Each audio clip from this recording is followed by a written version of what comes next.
Chapter 3, Vendor Payee. The UAN software has 6 preset vendor payees. They automatically are associated with the withholdings for federal, state, and Ohio Public Employees Retirement and Ohio Police and Fire Pension Fund.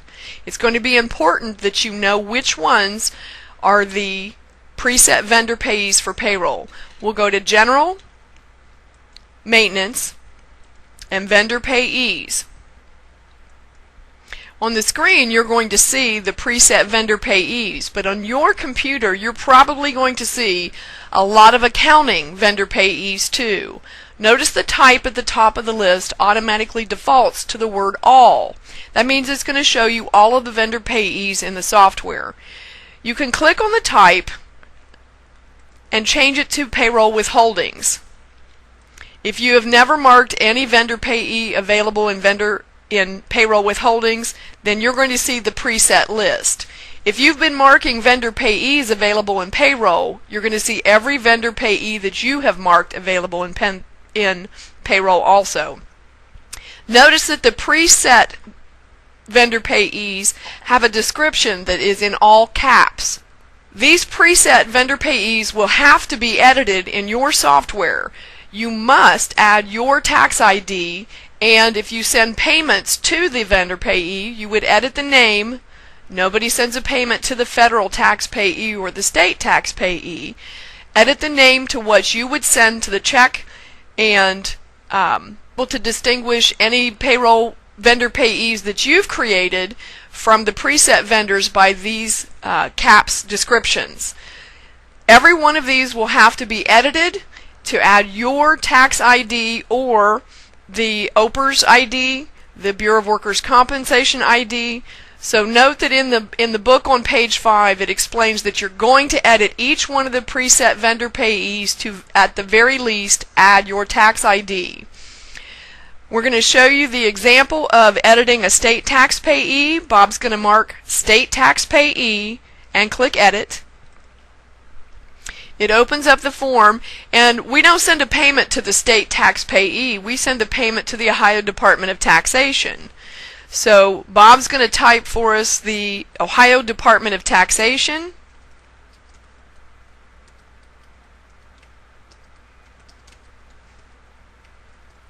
And then he's going to edit the account number, which is all 9s as the default, to our state tax ID. You would look at your state tax coupons or call the state if you don't know it, but you've got a state tax ID if you've been sending them withholdings. If you mail them a check, you would want to add a location. If you print vouchers and pay online, you don't need a location. So for this sample, let's just go ahead and add a location.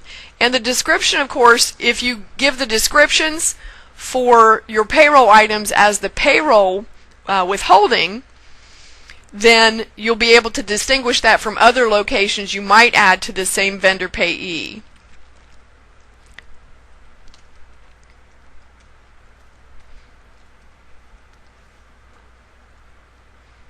You'll save and close the location, and then save and close the vendor payee.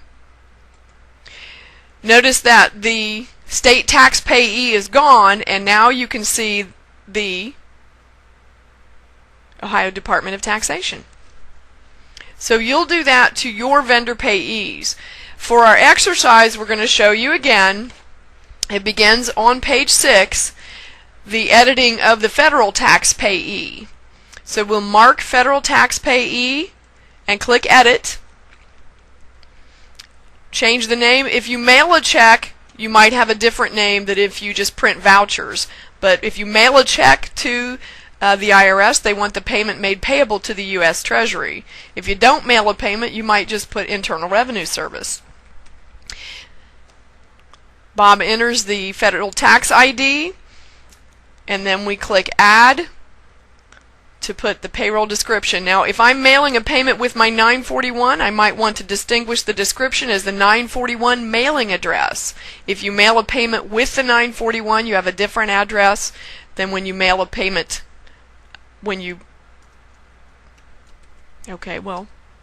If you mail a payment with a 941, you would want that address to be on the payment.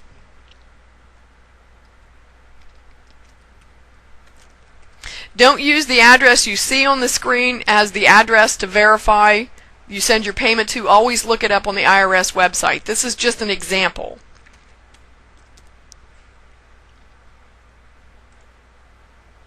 Save and close, and then you can save and close the U.S. Treasury. What's that? The exercise says to mark it. Whoops. Bob's right. What if I have, if I've taken over for someone else and we've got ongoing issues with the IRS and we've had to pay penalties and interest and we might be receiving a refund? If this has to be made available in accounting, you can mark it available for accounting purchases and payments and accounting receipts if you're expecting a refund check from the IRS. So what you need is going to be particular to your entity. If you don't need it available in accounting, you don't mark it available. If you know that you're still working on those details and you want to use the same vendor payee, mark it available where you'll need it. Thank you, Bob. Save and close. Okay, remember on page 6, you'll see in bold, on your system you must edit all the preset vendor payees to insert your tax identification or account numbers and enter a location for warrant type payments. You may need to also make them available in other areas of the UAN software.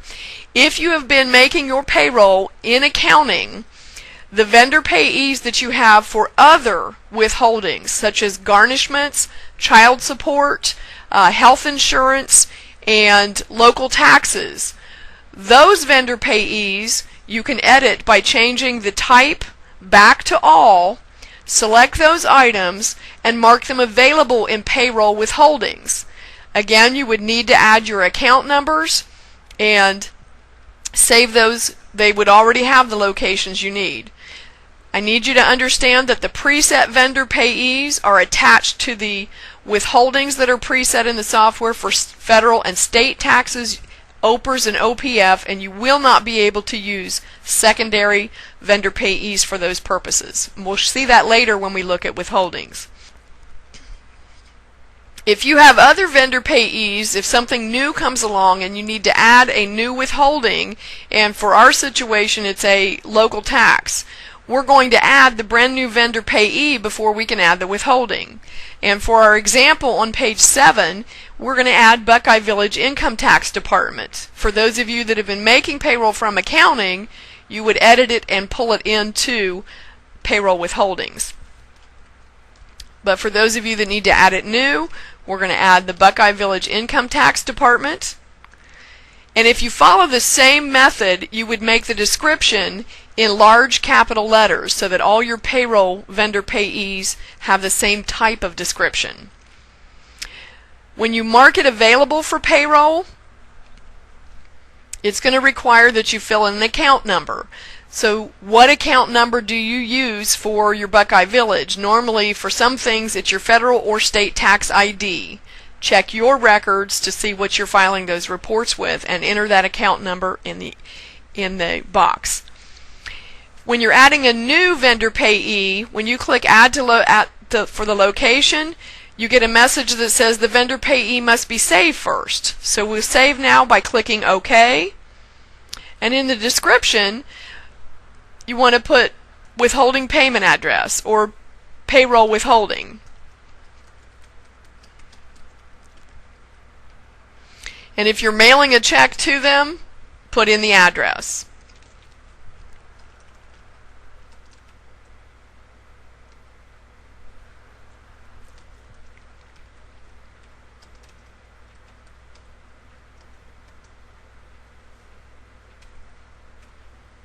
You may not have a contact name to enter, so click Save and Close. And notice that you now see a description with the withholding payment address. If you would use the local income tax for accounting purposes also, if you are Buckeye Village, you would need to mark that available for accounting receipts and possibly purchases and payments. But if it's only used as a payroll withholding, you only need to mark it available for payroll withholding. Go ahead and save and close. And those are your vendor payees. For reports about your vendor payees, you're going to be looking in the General module. You would click General, Reports and Statements, Vendor Payee Reports. If you wanted to only see the vendor payees that are available in Payroll, you would click the Filters tab, and under Type, change the setting from the drop-down list to Payroll Withholdings.